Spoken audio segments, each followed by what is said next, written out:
Avengers Endgame is out in theaters now. A combination of 11 years of storytelling, this generation Star Wars. So if you haven't seen it, why? What are you doing? Anyway, stop watching now if you haven't seen Endgame because this video contains major spoilers and you deserve to experience it the best way possible. So go! If you're still here, then let's talk spoilers.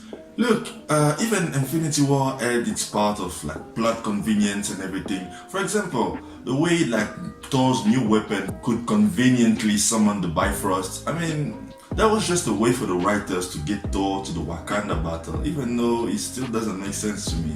How would he know where they were? Did he know Wakanda? How is that possible? And why didn't he go to Titan instead? But hey, who cares? Avengers Endgame though, they kinda overdid that in a big way.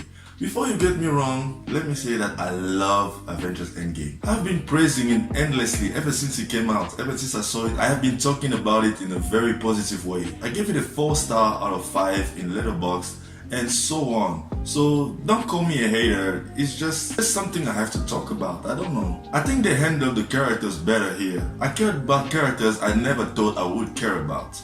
Black Widow and Hawkeye in particular. I mean, War Machine was still an invisible guy in the background, but there's only so much the Russos can fix. I love what they did with Nebula. I had theories on the film regarding her character, but I wasn't even mad it didn't happen because they treat her character with the respect she deserved given how emotionally attached she is to the story. I didn't like what they did with Thor. I mean, they tried to go the Thor Ragnarok route, but I don't think it worked for me. I think they failed in every way possible. They compromised his character for cheap laughs, and I don't think I have laughed in one single joke because I was annoyed most of the time. But thankfully they redeemed him in the third act because in the third act it was amazing. The final battle itself was just mind-blowing. It was the most amazing, most entertaining third act I have ever seen in a superhero movie.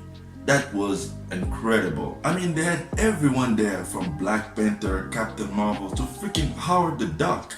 I like the ending as well. I like how they broke the fourth wall to say goodbye to both Tony Stark, the character, and Robert Downey Jr., the actor. Even Captain America's ending was pretty well handled. But then it also where my head started hurting. Avengers Endgame's first act was great, but as soon as they get to the time travel stuff, I think things get a little bit messy. See, the time travel in the MCU works a tad differently to your, like say, Back to the Future. According to Professor Hulk, who I really liked in this movie by the way, when you time travel, your present become your past and your past become your future.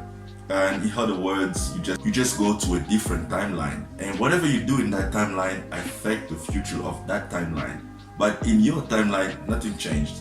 That's why they couldn't just go back in time and stop Thanos before he gets the stone, because their reality will still stay the same, because you cannot change the past. It will always stay the same. Just go on a different reality. That's what happens. I get that part. But then things get a little tricky when they say that you need pimp particles to use the quantum realm, and they only had one each. When Thanos captures the future Nebula and sends the Nebula from the past, you know, the Nebula from his timeline, she uses one pimp particle, the pimp particle from future Nebula.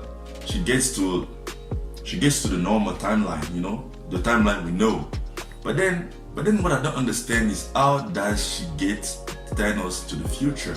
I mean, she only had to press a few buttons to bring a whole gigantic ship in the present day. But Thanos didn't have any pimp particles, so how did he travel through the quantum realm? That's what I don't understand. I mean, if it was that easy as well to use the time machine, why did they need the pimp particles in the first place? Just to raise the stakes in the plot? Look, maybe I'm a dumbass and I'm missing something. If that's the case, please be kind to me. Something else that didn't make sense to me is how the Iron Man suits was able to hold the gauntlet. I mean, it was made clear in Infinity War that those giant people were the only people that could create the Infinity Gauntlet that's strong enough to hold all the stones together, right? They had to use specific material to be strong enough to hold the power of the Infinity Stones, to create a gauntlet that's powerful enough to hold the most powerful energy in existence. The Iron Man armor shouldn't be strong enough to hold the Infinity Stones. It would get destroyed. And even worse, After Professor Hulk snapped his finger to bring everyone back, the gauntlet wasn't even destroyed. While in Infinity War, the snap damaged the gauntlet. I just don't get it. Speaking of snapping fingers, how the fuck was Tony Stark able to wield the gauntlet? When even Hulk struggled just putting on the gauntlet, he almost got killed snapping his fingers. Before snapping his fingers, Professor Hulk was in pain, he was suffering. Tony Stark shouldn't have been able to wear the gauntlet, let alone snap his fingers. Even Thanos in Infinity War, when he gets the last stone and put it on the gauntlet, he struggled to hold all that energy, while Tony Stark was just chilling, was like, I'm Iron Man. It makes zero sense to me, I'm sorry. Lastly, something I just don't understand as well is how Captain America found himself on that bench. I mean, it went on different timelines to put back the stones, to reestablish the balance. Then he went back to Peggy Carter in the past and stayed there. But if your present become your past and your past become your future, how the fuck did he find himself talking to Bucky and Sam in this specific timeline? I had a theory. In my head, it was like he used the pink particle he had to come back to this timeline in this specific moment. But then, he should have appeared in the time machine, not just chilling on the bench. Again, it makes zero sense. Let me just say this. If even Marvel could make time travel make sense, I don't think anyone ever will. But what's my point? I don't have any.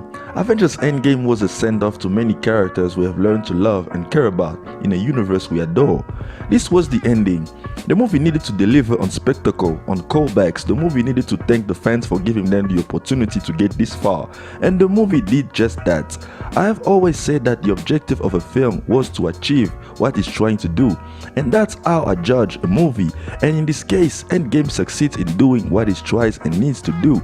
I cried, I laughed, I felt everything. Joy, sadness, nostalgia, excitement. I felt all of it. And for that alone, Endgame is one of my favorite movies in the MCU and I will forever love it.